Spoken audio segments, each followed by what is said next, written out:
ये सारी घटनाओं से यही सिद्ध होता है कि जो मुझे आभास हुआ था वो सत्य में घटित होने वाला है।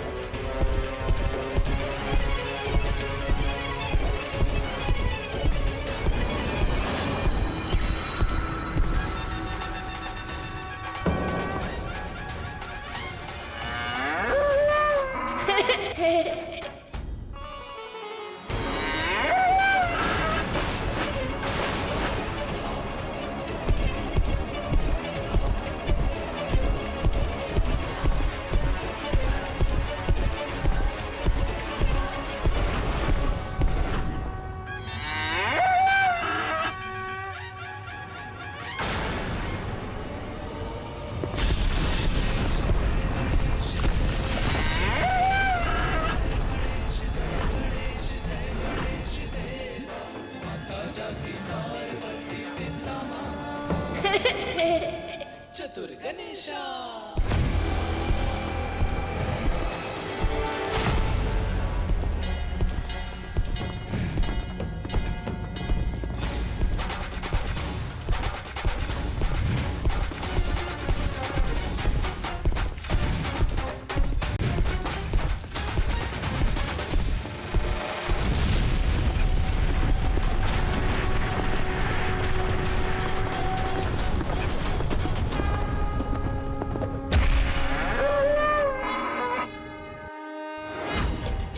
इस बालक में असीमित शक्ति है और इसे ये ज्ञात भी नहीं है कि इसके उपयोग का क्या परिणाम होगा।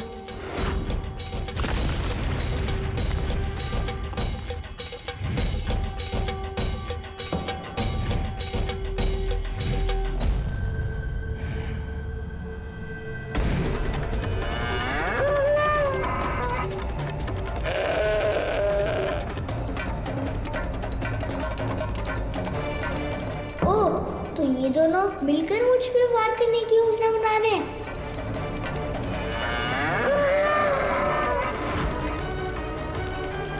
एक छोटे से बालक पर दो योद्धा प्रहार करेंगे तो केवल एक डंडा की सहायता से ये अपना बचाव कब तक कर पाएगा?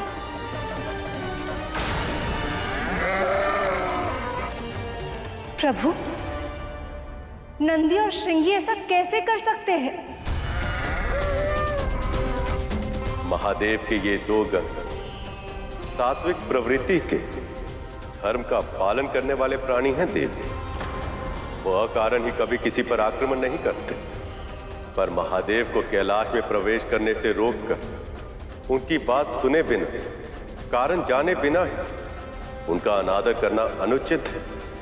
और श्रृंगी और नंदी ऐसे भक्त हैं कि वे अपना अपमान तो सह सकते हैं, किंतु अपने आराध्य प्रभु महादेव का कभी नहीं।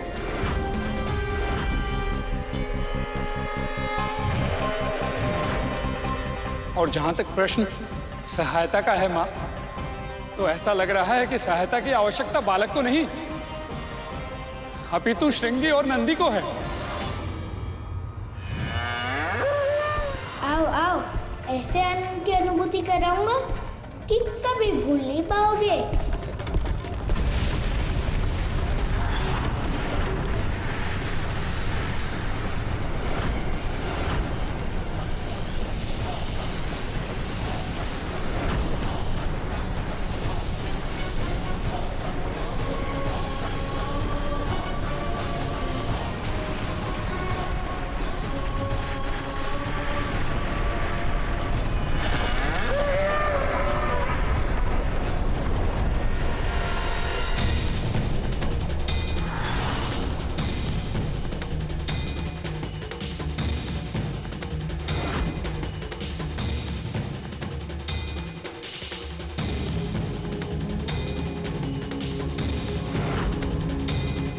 कौन है ये बालक? ऐसी कौन सी शक्ति है इसके दंड में कि हम इसका सामना नहीं कर पा रहे? ये तुमने ठीक नहीं किया बालक। चिल्ला तो ऐसे रहो कि मैं तुमसे भयभीत हो जाऊंगा। तो आगे बढ़ो ना, आओ ना, तो फिर माँ के दंड का दंड तुम्हें भी मिलेगा। आ जाओ आगे।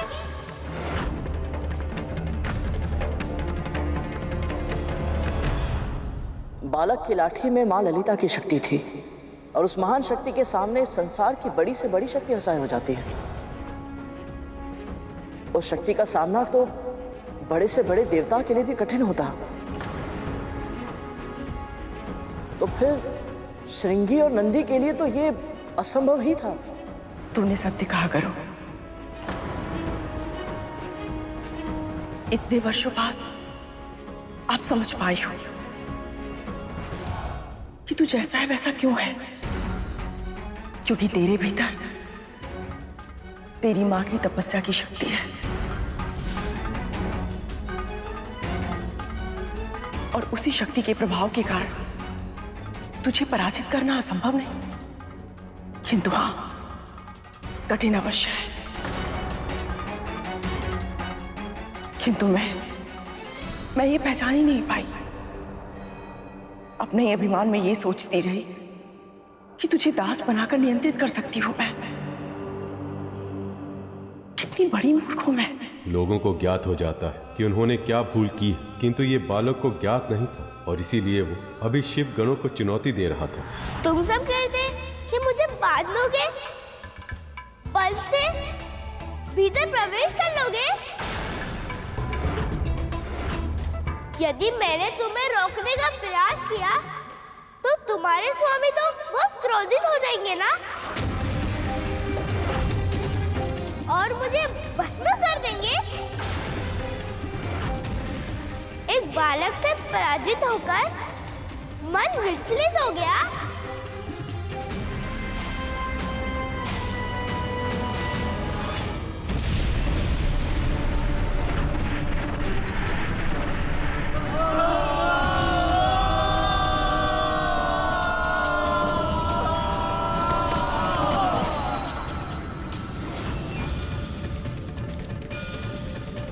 इस बालक का जन्म मेरे आशीर्वाद के फल स्वरूप हुआ था, फिर भी इतना उद्दंड है ये।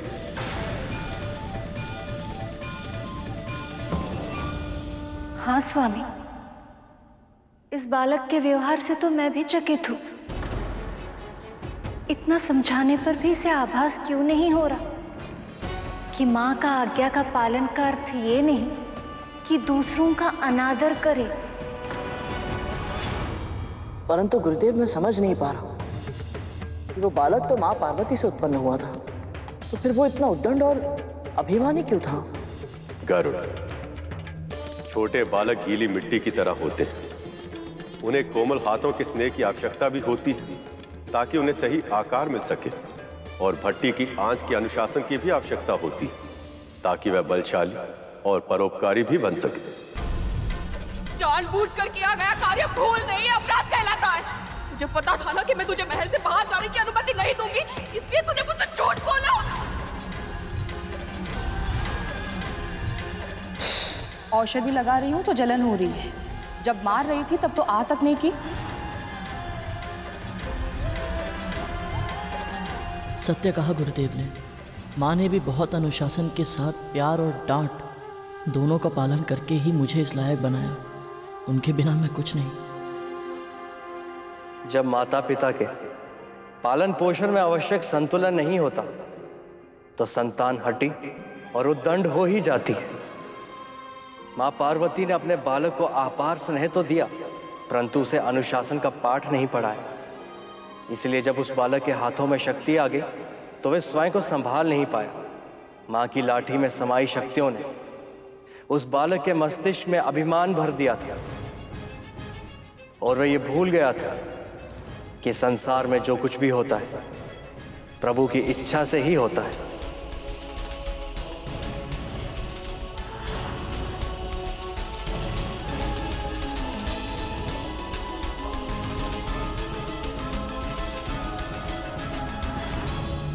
अपने पुत्रों का पालन पोषण करने में यही भूल की थी मैंने। जब जब करुण को डांटते फटकारते हुए विंता को देखती तब तब यही सोचती मैं, कितनी निर्दयी माँ है ये। किंतु आज समझ में आया कि वो कितनी सही थी।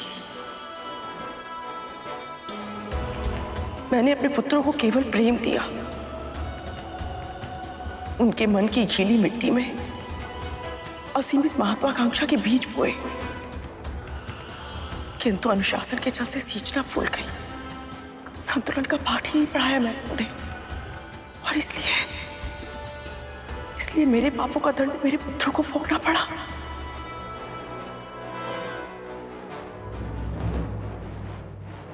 ऐसा ही होता है देव, यही विधि का विधान। उधर बालक का व्यवहार देखकर माता लक्ष्मी उसके लिए चिंतित हो रही थी और प्रभु विष्णु का क्रोध बढ़ रहा था, और देवऋषि उन्हें तो पता ही नहीं लग रहा था कि आगे अब क्या हो।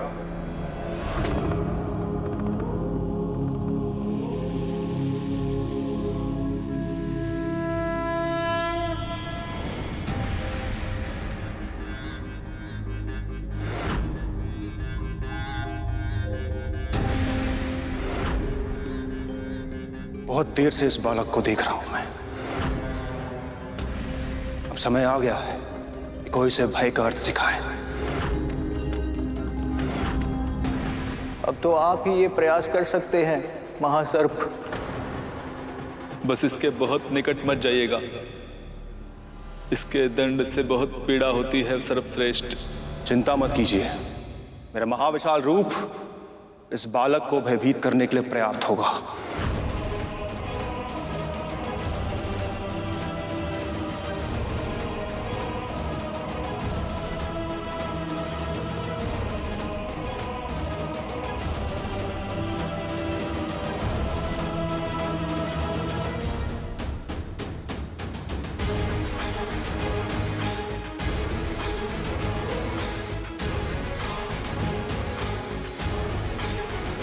अब ये बालक वासुकी के महाविशाल रूप से अवश्य भयभीत होगा, और तभी उसके वचन को वो सम्मान भी देगा।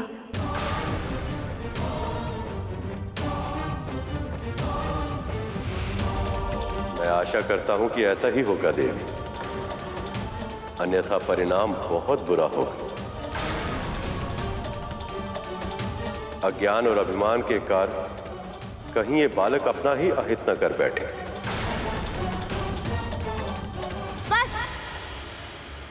मुझे ज्ञान देने का प्रयास करके अपना और मेरा समय व्यर्थ मत करो।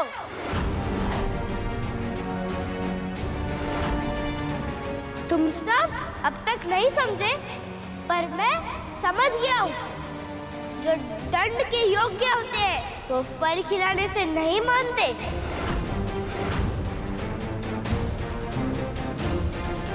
ठीक है, निर्णय करो। पहला प्रहार तुम करोगे कि मैं करूं? तुम्हें आभास भी है कि मैं कौन हूं? पहचानता तो नहीं हूं, पर इतना अवश्य जानता हूं, तुम भी वही बसम वाले के कोई शुभ चिंतक हो। वैसे प्रसन्नता तो करनी चाहिए, कुछ तो बात है उस जटाधारी भिक्षुक बाबा में। इतनी सारी योद्धाओं को अपनी जटाएं से बांध कर रखा है उन्होंने।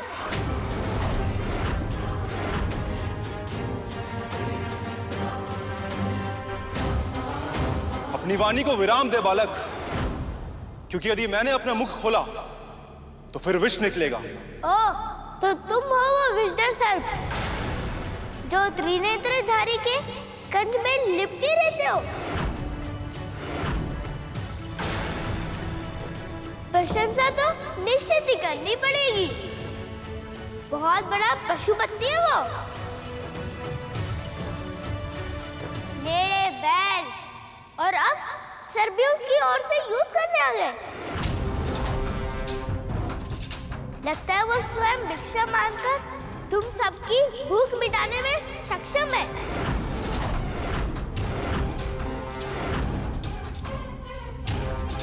नहीं तो ऐसी स्वामी भक्ति कहाँ से आती? नारायण नारायण, ये तो महादेव की निंदा करते करते उनका गुणगान करने लगे। पर विडंबना यह है कि इसे इस बात का आभास ही नहीं। नारायण नारायण। पर कहीं ऐसा ना हो कि उसे आभास होते होते बहुत देर हो जाए। वासुकी का विष बड़े बड़े असुरों के लिए प्राणघातक है। ये तो केवल एक छोटा सा बालक है जिसे अब दंड की आवश्यकता है। बस वासु की यह स्थिति संभाल, अन्यथा मुझे हस्तक्षेप करना होगा देवी।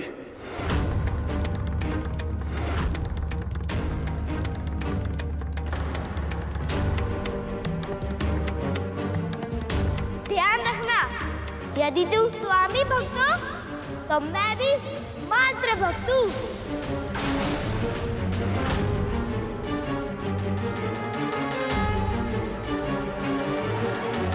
इसलिए हित चाहते हो तो लौट जाओ, और युद्ध चाहते हो तो आगे आओ।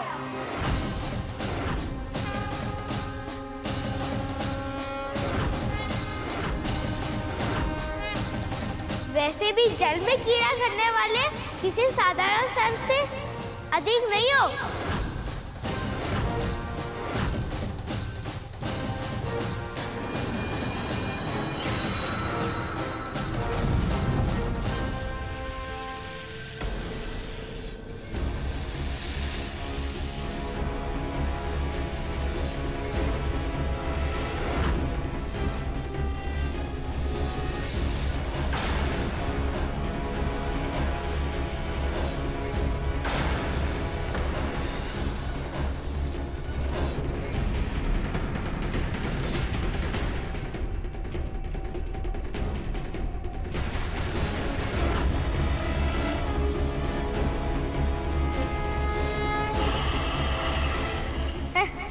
बढ़ चुका आकार या अभी और बढ़ाना है?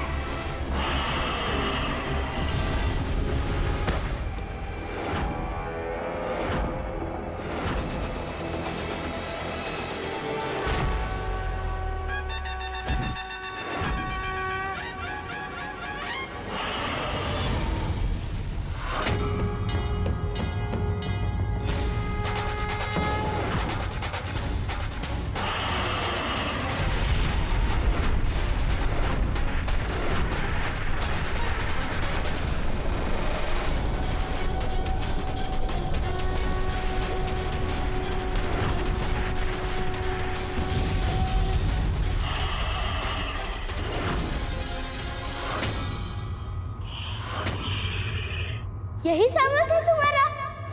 इतना ही है तुम्हारे विष्कर प्रभाव? अभी भी समझा रहा हूँ, लौट जाओ।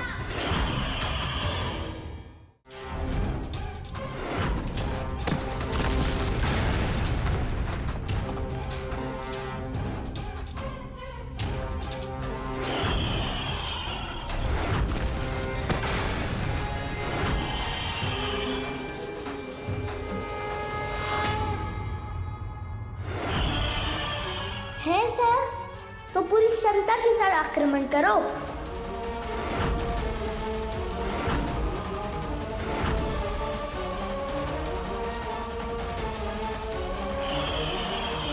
लगता है वासुकी बहुत क्रोधित है, कहीं वो इस बालक को हानि ना पहुंचा दे।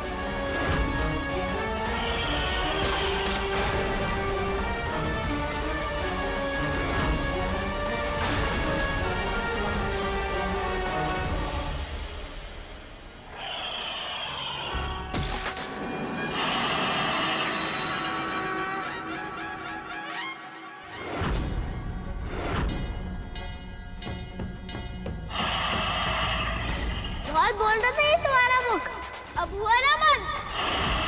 बहुत तेज चल रही थी तुम्हारी जीभ, चली गई ना मुख में। कितना तीक्ष्ण था तुम्हारा विष। अब एक बालक के पराजित होने की इच्छा से भीतर ही भीतर तुम्हें जलाएगा। बोलो आया आनंद? अब जाओ, अपने महादेव से लिपट जाओ।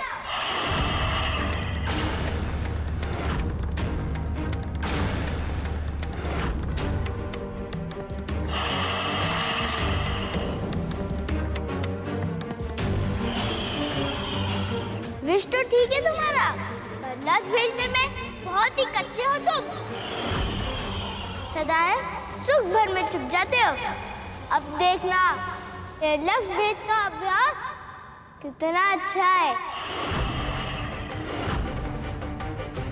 यदि इस बालक ने वासुकी को कोई नुकसान पहुंचाया या अपनी उदंडता पर नियंत्रण नहीं रखा तो मुझे स्वयं उसे इसका दंड देने जाना होगा, जो इस संसार और अन्य देवताओं के लिए योग्य नहीं होगा।